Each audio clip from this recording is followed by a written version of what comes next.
Tra poche ore la Liguria passerà alla fascia di rischio arancione. Ad annunciarlo il presidente Toti con tono perplesso ma non polemico. Cosa cambia? Non si potrà uscire dalla regione e dal comune di residenza, se non per motivi di lavoro, salute e urgenza, per la didattica in presenza o per usufruire di servizi che non si trovano nel proprio comune.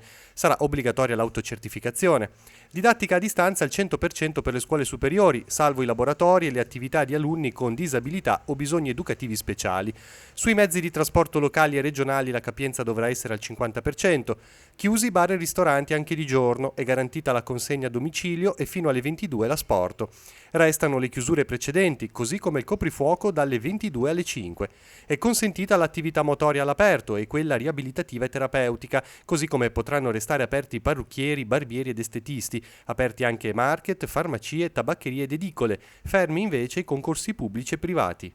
Due decisioni diverse, nell'arco temporale di soli 3 giorni con la domenica nel mezzo, a fronte di dati che sono ovviamente pubblici e confrontabili, ma che il nostro ufficio di prevenzione dall'ISA giudica sostanzialmente analoghi, lascia ovviamente un po' perplessi. Forse si poteva pensare meglio alla decisione di 3 giorni fa o quella di oggi, ma in ogni caso riteniamo che non sia il momento delle polemiche ed è quello che ho detto esattamente al Ministro Speranza.